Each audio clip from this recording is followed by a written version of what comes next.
दोस्तों की हाल चाल है जनाब, तुसी वेखते पे हो अपना देश पंजाब टीवी ते मैं तुहाडा मेज़बान मोहम्मद नदीम खरल।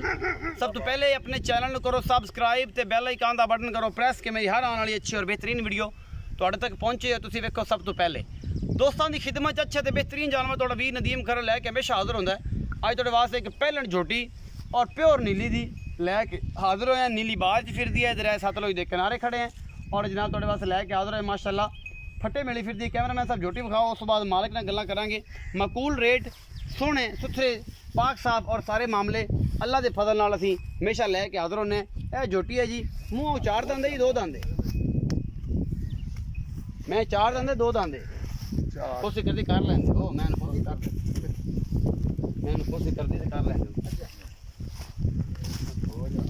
यह झोटी है जी, अल्लाह के फजल ने थणा दी पूरी वंड है, मरले मरले दी मुठ मुड़ दा सोहना थण और निक्की जी प्योर नीली दी झोटी है। मूँह चार दंद है जी, मूँह है जी चार दंद।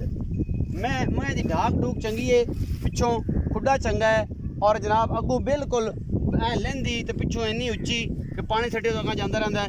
निक्का निक्का सिर और चंगी है पैलन झोटी अल्लाह के फजल नाल प्योर नीली दी है। और जनाब तुहाडे सामने असीं लैके हाजिर होए हैं प्योर नीली दी और बिल्कुल दरिया दे असीं उत्ते खड़े हैं इस वेले। यह तुहाडे वास्ते जानवर हमेशा कड़ के और आला क्वालिटी ते लैके आने। बाकी लेने जेहड़े मुकद्दर होंदे ने, असीं हमेशा ये कोशिश करने हैं कि रेट माकूल, जानवर अच्छे और क्वालिटी वाले और प्योर नीली दे। अल्लाह का फजल है कि नीली अपना देश पंजाब टीवी से मिलती है और कितनी नहीं मिलती। बाकी जनाब लेने देने हर बंदे के मुकद्दर होंदे ने, अच्छी चीज़ बुरी चीज़ हर बंदे का कमेंट करना लेना देना जो भी है वो नसीब की गल है। ये झोटी तुहाडे सामने असीं लैके हाजिर होए। ये पैलन झोटी है, 5-7 दिन जे सून लैंदी है। दुनी कोल झोटी ने कोई नहीं और बड़ा ही आले क्वालिटी का पीस है और प्योर नीली का है, ये कोई शक नहीं। जब बाबा नूर हसन आ साडे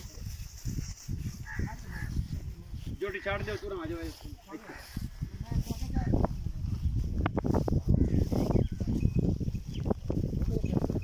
आओ जी राम अलैकुम जी। बाबा नजर मोहम्मद की हाल है? अल्हम्दुलिल्लाह दुआ तगड़े जे, शुक्र अल्लाह। बाबा नजर मोहम्मद एक ते दस के जेडी झोटी है ये घर दी?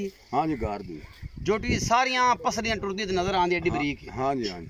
अच्छा बाबा नजर मोहम्मद ये दसो कि आप अंदर आए नीली दे उत्ते खड़े हैं, ये नीली दी मझ है नहीं है? सारी गल तुसी दसनी। नहीं जी नीली दी मां जी मां जेड़े 8 तो 9 गड़वियां दुध देंदी रही है। अच्छा हाँ जी जी, ये भी चंगी है, मुंह च चार चौगी है। चौगी है हाँ जी ते लवी झोटी है। अच्छा ते बाकी उस तो अलावा हाट तो जो मुकद्दर ने 5-7 दिन ले जावे ओगा मुकद्दर 10 दिन ले जावे 10 दिन ले जे भावे वड्डड़ सूप पवे की आख संगने आंदे वे की आ सकदा। अच्छा बाबा नजर मोहम्मद ये दसो कि ये जेडी झोटी है ਇਹਦੇ ਮੁਹੱਬਤ ਪਿਆਰ ਵਾਲਾ ਮੁੱਲ ਕੀ ਹੈ? ਮੁਹੱਬਤ ਪਿਆਰ ਵਾਲਾ ਮੁੱਲ ਹੈ ਕਿ ਤੂੰ ਸਾਡੇ ਕੋਲ ਲੈਂਦਾ ਪਿਆ ਜੋ ਸ਼ੌਂਕ ਵਾਲਾ ਬੰਦਾ ਲੈ 2,25,000 2,25,000 2,25,000 ਇਸ 2,25,000 ਦੇ ਵਿੱਚੋਂ ਕੋਈ ਮੁਹੱਬਤ ਪਿਆਰ ਹੋ ਜਾਏਗਾ? ਕੋਈ ਡਾਲੇ ਡੋਲੇ ਦਾ ਪਿਆਰ ਮੁਹੱਬਤ ਕਰ ਲਿਸਾਂ ਘਣਾ ਨਹੀਂ ਹੁੰਦਾ ਹੈ ਘਰ ਦੀ। ਅੱਜ ਪਿੱਛੇ ਡੇਰਾ ਨਜ਼ਰ ਹਾਂ ਜੀ ਬਾਬੇ ਨਜ਼ਰ ਮੁਹੰਮਦ ਦਾ ਡੇਰਾ ਨਜ਼ਰ ਆਉਂਦਾ ਪਿਆ। ਇਹ ਜਨਾਬ ਤੁਸੀਂ ਬਾਬੇ ਨਜ਼ਰ ਮੁਹੰਮਦ ਜਿਹੜਾ ਹੈ ਤੁਹਾਡੇ ਸਾਹਮਣੇ ਹਾਜ਼ਰ ਹੈ और जनाब इन्होंने 2,25,000 झोटी का मुल किया है। पहला सुबह सुंदी है, 5-7 दिन लेंदी है, 10 दिन भी लै सकती है। ये सारा कुछ थोड़े सामने है। झोटी चंगी नस्ल जात वाली है, प्योर नीली दी है, इन्हें कोई शक नहीं। बाकी जनाब नीली हमेशा 4.5-5 फुट की होंगी है। इस तो वड्डी कोई विच मैं चंगी वड्डी भी निकल आती है, ये जरूरी नहीं, लेकिन हमेशा जी एवरेज कद है वो 4.5 तो 5.5 फुट होंगे। इस तो वड्डा सोहना कद मईयां विचों मैं झोटियां में झोटी है चंगी पूरी, पिछू चौड़ी अगू बरीक है, निक्का निक्का सिर लग्या सोहनी है। ये जनाब 2,25,000 का मुल किया। मुहब्बत पर आप हमेशा करा लाँगे, हमेशा इस तरह एवं ही उसी। और इंशाल्लाह तुहानू वीडियो पसंद आएगी, इन्हू लाइक शेयर तो कमेंट जरूर करना है। अपना बहुत सारा ख्याल रखना है। मिलांगा अच्छी और बेहतरीन वीडियो ना। अल्लाह